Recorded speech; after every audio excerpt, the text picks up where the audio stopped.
성도님들, 유명한 공연이나 스포츠 경기의 VIP 티켓을 들어보셨나요? 얼마 전 끝난 월드컵 경기나 또 요즘에 가장 세계적으로 핫한 BTS 콘서트 같은 행사에서는요, 수천 달러, 많게는 수만 달러를 내야 이 VIP 티켓을 구할 수 있습니다. 이 티켓이 있으면 좋은 자리에서 공연을 보는 것은 당연하고요. 특별한 음식과 또 기념품도 받을 수 있죠. 그런데 만약 여러분이 돈을 지불하지 않았는데 주최 측에서 남은 자리가 있다며 이 VIP석으로 들어오십시오라고 초대를 한다라고 하면 어떠하시겠나요? 분명한 한 가지는요, 나의 어떤 노력 또 돈을 내고 들어간 사람보다 예상치 못한 초대를 받은 저희가 훨씬 더 큰 기쁨과 감격이 있을 거란 것입니다. 그리고 오늘 본문에서도 방금 이야기한 상황처럼 나의 어떤 자격이나 노력이 아닌 예수님에게 값없이 어떤 것으로 초대를 받은 세 부류의 사람들을 볼 수 있는데요. 이 아침 이 세 부류의 사람들이 예수님께 받은 그 초대는 무엇이었고 또 이들이 가진 공통점을 함께 보며 하나님께서 우리에게 주시는 귀한 음성을 듣는 이 아침이 되기를 소망합니다. 첫 번째 예수님이 본문에서 만난 사람은 가나안 이방 여인입니다. 오늘 본문 마태복음 15장 이전에요, 우리는 예수님의 이런 사역들을 볼 수 있습니다. 여자와 어린이 외에 5,000명 군중을 떡 5개와 물고기 2마리로 먹이셨던 오병이어 사건, 또 예수님이 자신에게 나왔던 병자들을 고쳐주셨던 사건입니다. 마태복음 14장 34절부터 그들이 건너가 게네사렛 땅에 이르니 그곳 사람들이 예수이신 줄 알고 그 근방에 두루 통지하여 모든 병든 자를 예수께 데리고 와서 다만 예수의 옷자락에도 손을 대게 하시기를 간구하니 손을 대는 자는 다 나음을 얻으니라.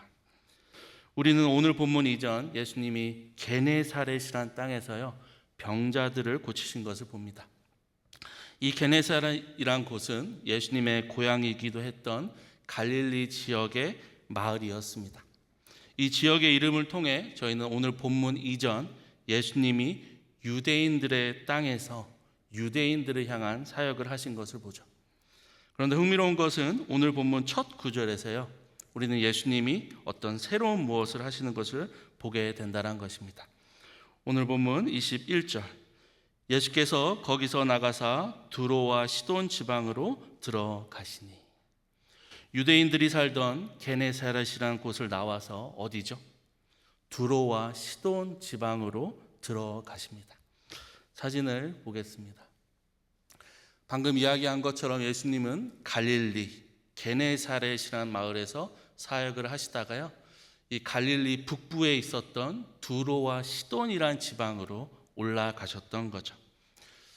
이 지도에서 보면 이 갈릴리에서 두로와 시돈이요, 정말 한 뼘 정도밖에 되지 않지만 학자들은 이 갈릴리에서 시돈까지의 거리가 80km가 된다라고 말을 합니다. 당시 예수님과 제자들이 걸어서 이동을 했다 가정하고 갈릴리에서 시돈을 가기 위해서는 레바논 산맥 줄기를 넘고 올라가야 했던 것을 감안한다면요, 예수님과 제자들이 하루에 최대한 30km를 이동하는 것은 무리였을 거다라고 이야기하죠. 저희가 계산을 해보면요, 80에 30 나누기 30, 최소한 2박 3일을 걸려서 쉽지 않은 여정이었다라는 것을 알게 됩니다. 그리고 여기서 저희는 이런 사실들을 생각하며, 그럼 왜 예수님이 이런 험한 길을 제자들과 함께 올라가셨을까 질문을 가질 수 있을 것입니다. 그리고 그 답도 이전 게네사렛이란 그 지역을 통해 예수님이 유대인들을 사역을 하신 것을 알 수 있었던 것처럼요, 오늘 본문에서 올라가신 이 두로와 시돈이란 지방이 이방인 지역인 것을 알 때 예수님은 이방인들을 찾아가신 것을 알게 됩니다. 그리고 예수님이 처음 만난 사람은 이 가나안 여인이었죠. 아마도 이 여인은 자신이 살던 그 동네에 병자들을 잘 고치신다는 예수라는 유대인 랍비가 오신 것을 들었을 것입니다. 귀신 들린 딸을 고쳐달라 요청하러 가죠. 랍비여, 제 딸이 귀신 들렸나이다. 고쳐주세요. 그러나 예수님은 침묵하시죠. 여인은 더 크게 말합니다. 선생님, 제 딸을 좀 고쳐주세요. 호소합니다. 얼마나 그 소리가 컸는지요. 제자들이 예수님께 이 여자를 쫓아내주세요라고 부탁하죠.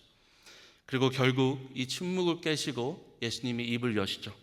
본문 24절, 예수께서 대답하여 이르시되 나는 이스라엘 집에 잃어버린 양 외에는 다른 데로 보내심을 받지 아니하였노라 하시니, 얼핏 볼 때 자신의 그 귀신 들린 딸을 위해 눈물로 호소하는 이 이방 여인에게 예수님이 조금은 차갑고 냉소적인 대답을 하신 것처럼 이 구절이 보이지 않나요?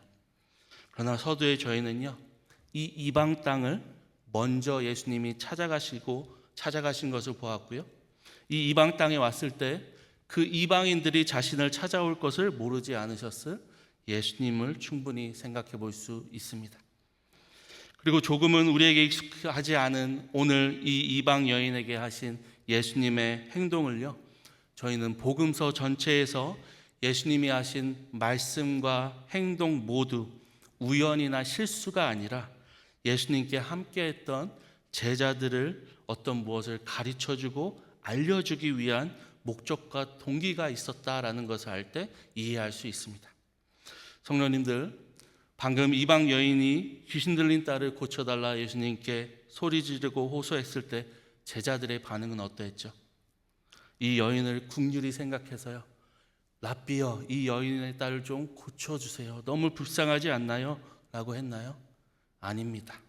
이 여인이 시끄러워서 제발 좀 이 여인을 쫓아달라 했던 제자들입니다. 예수님이 침묵 끝에 여인에게 했던 그 대답, 이스라엘 집에 잃어버린 양 외에는 다른 데로 보내심을 받지 않았다라는 말씀에요, 내심 제자들은 고개를 끄덕였을 것입니다. 왜 그렇죠? 당시 예수님의 12제자들 모두 유대인이었습니다. 요한복음의 저자가 잘 아는 사마리아 여인에서 사건에서 볼 수 있듯이요, 당시 유대인들은 이방인들을 상종하지도 않는 부정적인 동물로 대표되었던 개처럼 멸시하고 경멸했습니다. 아마도 제자들은 예수님이 가자 했기에 그 2박 3일 고된 길을 걸어 두로와 시돈으로 올라왔지만요, 올라가는 내내 그 마음속에 왜 우리 유대인의 메시아인 예수님이 이방 땅으로 가자고 하시는지 의아했을 것입니다.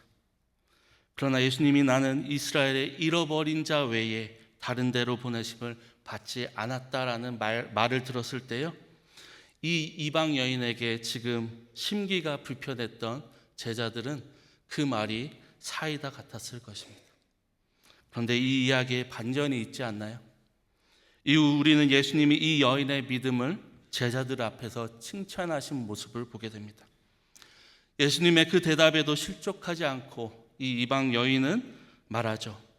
개들도 제 주인의 상에서 떨어지는 부스러기를 먹나이다. 랍비여, 네, 맞습니다. 유대인들이 저희를 개처럼 여기지만 주인의 상에서 떨어지는 부스러기를 개가 먹게 하지 않나요? 그러니 제 딸을 고쳐주소서. 저는 당신을 믿습니다. 제자들은 멸시하고 경멸했던 이 여인이었지만요, 예수님은 그녀 안에 있던 믿음을 미리 보셨고요, 대화 가운데 그 믿음이 고백되게 하심으로 이 여인의 딸을 고치시고 더 나아가서요, 이방인들을 정죄하고 멸시하고 있었던 제자들을 가르치십니다. 너희가 따르는 나는 유대인의 메시아만이 아니라 이방인의 메시아이기도 하다. 그리고 본문의 이 이방 여인의 믿음을 보고 저희는 예수님께서 감탄하시는 모습을 보고요, 저희 또한 감탄합니다. 그러나 우리는 이 여인의 믿음이요, 에베소서 2장 8절과 9절 말씀처럼 이 여인에게서 나온 것이 아니라 하나님의 선물인 것과 본문에서 먼저 예수님이 이 여인을 찾아갔다라는 것을 기억해야 합니다. 예수님은 오늘 이방 여인에게 무엇을 하셨죠? 세상의 기준으로 자격이 없던 그녀에게 믿음을 주셨고요, 그 딸을 고쳐주는 것 이외에 이방인의 메시아인 자신을 믿는 가운데 값없이 하나님의 나라의 백성이 되게 하셨습니다. 계속해서 두 번째 본문에서 예수님이 만났던 부류는요, 바로 이방인 무리와 병자들입니다. 본문 30절로 31절. 큰 무리가 다리 저는 사람과 장애인과 맹인과 말 못하는 사람과 기타 여럿을 데리고 와서 예수의 발 앞에 앉힘에 고쳐주시니 31절을 같이 읽겠습니다. 말 못하는 사람이 말하고 장애인이 온전하게 되고 다리 저는 사람이 걸으며 맹인이 보는 것을 무리가 보고 놀랍게 여겨 이스라엘의 하나님께 영광을 돌리니라. 예수님은 데가볼리라는 이방인 지역에서 사역을 이어가시죠. 그리고 서도의 게네사렛이란 유대인 마을에서 예수님이 유대인 병자들을 고치신 것을 보았다면요, 본문에서는 자신을 찾아왔던 병자들을 치유하시는 동일한 장면인데요, 한 가지 다른 점이 있다면요, 바로 이들이 이방인이었다라는 겁니다. 그리고 방금 저희가 읽은 31절에 이방인 무리가 자신들이 가져온 병자들이 예수님의 이로 인해 치유를 받는 것을 보고 이들이 이스라엘의 하나님께 영광을 돌렸다라고 말씀하고 있습니다. 성도님들, 이 말씀이 매우 흥미로운 것은요, 당시 이방인들은 우상신들을 섬겼는데 이들이 빛이신 그 예수님을 만나고 그분의 능력을 체험하고 난 후에 그들은 유일한 참 신이신 여호와 하나님께 영광을 돌렸다라는 것입니다. 말씀의 빛이신 메시아가 이 이방 땅에 왔을 때 일어날 그 일을요, 이사야 선지자가 이렇게 예언했습니다. 이사야서 42장 6절로 8절. 나 여호와의 의로 너를 불렀은즉 내가 내 손을 잡아 너를 보호하며 너를 세워 백성의 언약과 이방의 빛이 되게 하리니 내가 눈먼 자들의 눈을 밝히며 갇힌 자를 감옥에서 이끌어내며 흑암에 앉은 자를 감방에서 나오게 하리라. 8절은 같이 읽겠습니다. 나는 여호와이니 이는 내 이름이라. 나는 내 영광을 다른 자에게 내 찬송을 우상에게 주지 아니하리라. 오늘 이방 땅에서 이방인 병자들을 치유하시며 예수님은 무엇이죠?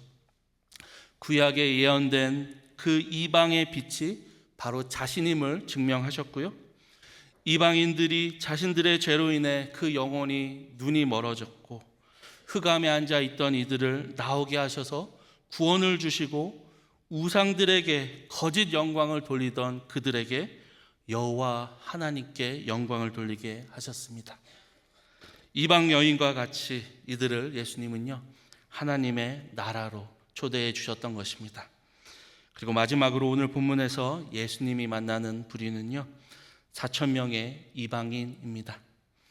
서두에도 잠시 얘기했던 예수님이 빵 5개와 물고기 2마리로 여자와 아이들을 제외한 5,000명을 배불리 먹게 하고 남은 것을 거두었을 때 12바구니가 남은 오병이어 사건을 저희는 잘 알죠. 그리고 이 오병이어 사건이 유대인 중심의 사건이었다라는 것을 이야기했습니다. 그리고 이 오병이어 사건과 너무나도 닮아 있는 오늘 본문에 나오는 저희는 칠병이어 사건을 봅니다. 빵 7개와 물고기 2마리로 여자와 어린아이를 제외한 이번에는 4,000명을 배불리 먹이시고 남은 것을 거두었을 때 7광주리가 남는 기적이죠. 그런데 성도님들, 그것 아시나요? 저희 교회가 따르는 개혁주의 신학의 반대인 자유주의 신학 학자들 중에서는요, 이 오병이어와 칠병이어가 비슷한 부분이 너무나도 많다 주장하면서요, 본래 같은 사건인데 전승이 되면서 두 개의 사건처럼 기록이 되었다 주장을 하기도 합니다. 그러나 우리가 지금까지 오늘 본문의 맥락에서 본 것처럼 이 칠병이어가 이방 지역에서 이방인 중심으로 베푸신 기적임을 알 때 이들의 주장이 틀린 것을 저희는 알게 됩니다. 그리고 우리는 왜 이 두 기적을 예수님께서 행하셨는지 그 동기를 두 본문에서 동일하게 보게 되는데요, 오늘 본문 32절부터 예수께서 제자들을 불러 이르시되 내가 무리를 불쌍히 여기노라.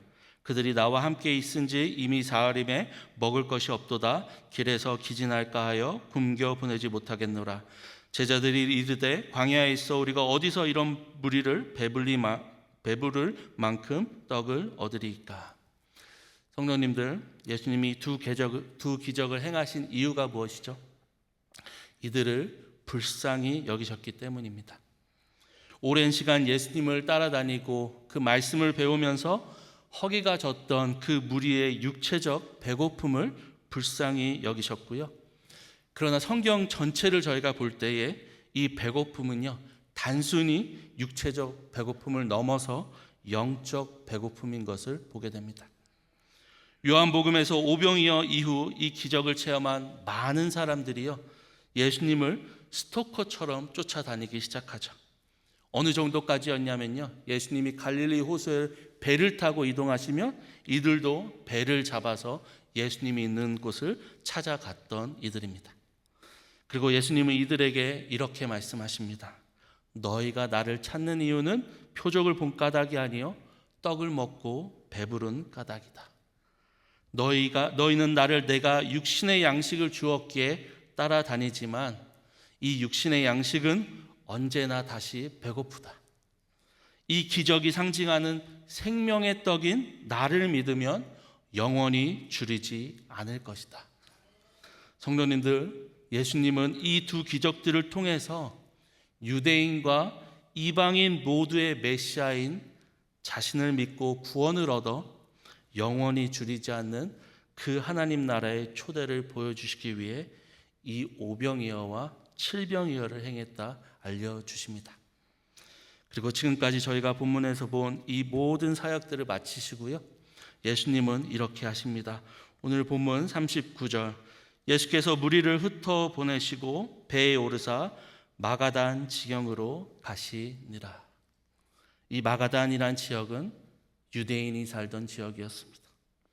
이방 땅에서 이방인들에게 사역을 하시고 다시 유대인이 있는 지역으로 돌아가셨습니다. 그런데 예수님은 얼마 되지 않아서요, 이 땅에 오신 그 궁극적인 이유, 고난과 핍박, 조롱을 받으시고 십자가가 준비되었던 그 예루살렘 골고다 언덕으로 들어가십니다.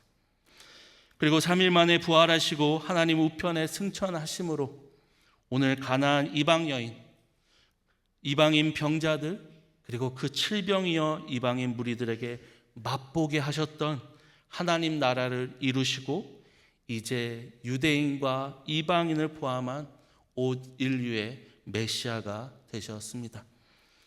더 나아가 이방인들의 메시아이신 예수님은 바로 저희의 메시아입니다. 에베소서 2장 11절부터 그러므로 생각하라. 너희는 그때의 육체로는 이방인이요 손으로 육체에 행한 할례를 받은 무리라. 칭하는 자들로부터 할례를 받지 않은 무리라. 칭함을 받는 자들이라. 그때에 너희는 그리스도 밖에 있었고 이스라엘 나라 밖의 사람이라.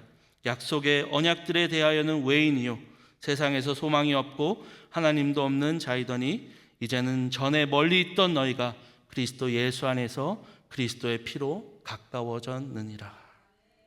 바로 성경은 저희가 이방인이었다라고 이야기하죠. 베드로전서 2장 10절에 보니까 너희가 전에는 백성이 아니더니 이제는 하나님의 백성이요 전에는 국류를 얻지 못하더니 이제는 국류를 얻는 자니라. 성경이 말하고 있는 저희의 모습, 저희 또한 이방인이었다. 하나님의 나라와 그 구원에 대해 저희가 가진 것은 아무것도 없었던, 그러나 이제 그 예수 그리스도 안에서 그리스도의 피로 값없이 나의 자격과 노력이 아닌 믿음으로 그 하나님의 나라의 백성이 되었고 더 나아가 하나님 아버지의 자녀가 되었다 선포합니다. 그리고 이런 놀라운 은혜의 초대를 받은 저희는 그럼 이제 어떻게 살아가야 할까요? 로마서에서 사도 바울은 이렇게 이야기합니다. 로마서 11장 17절부터 또 한 가지 얼마가 꺾이었는데 돌감나무인 내가 그들 중에 접붙임이 되어 창감람나무 뿌리에 진액을 함께 받은 자가 되었은즉 그 가지들을 향하여 자랑하지 말라. 자랑할지라도 내가 뿌리를 보존하는 것이 아니요 뿌리가 너를 보존하는 것이니라. 바울은 값없이 이방인이었지만 하나님의 자녀가 되었다면 삶 가운데 내가 가진 어떤 것도 무엇이죠? 자랑하지 말라라고 이야기하고 있습니다. 다른 말로 늘 그 주님의 은혜를 기억하고 오늘 이방 여인의 믿음처럼 겸손한 믿음을 보여야 한다라고 이야기하고 있습니다. 또 저희가 주님이 부르시는 그날까지 이 땅에서 나그네의 삶을 살아갈 때 비록 저희 앞에 오는 그 고난과 어려움들을 피할 수는 없지만 우리가 이방인이었던 그 사실, 그러나 이제 그 하나님의 나라에 그리스도의 피로 인해 초대받은 그 정체성 하나만 있다면 이 믿음의 부르심을 저희는 넉넉히 감격과 기쁨으로 살아낼 수 있다 말씀합니다. 서두에 월드컵 경기나 BTS 콘서트에는요, 적게는 몇천 불, 많게는 몇만 불이 들어야지 그곳에 들어갈 수 있다라고 말씀드렸습니다. 그러나 저희는요, 이방인이었지만 값없이 그 하나님의 나라에 들어갔습니다. 그러나 저희 하나님 아버지께서는요, 그 아들 바로 예수 그리스도를 저희를 위해 내어주시면서까지 저희를 그 자리에 있게 하셨습니다. 이 사실을 기억하시며 이방인으로서 이제 하나님의 자녀가 된 저희가 하나님의 영광을 위해 더욱더 달려가는 저희 온 교회 그리고 모든 성도님들 되시기를 주님의 이름으로 축원드립니다.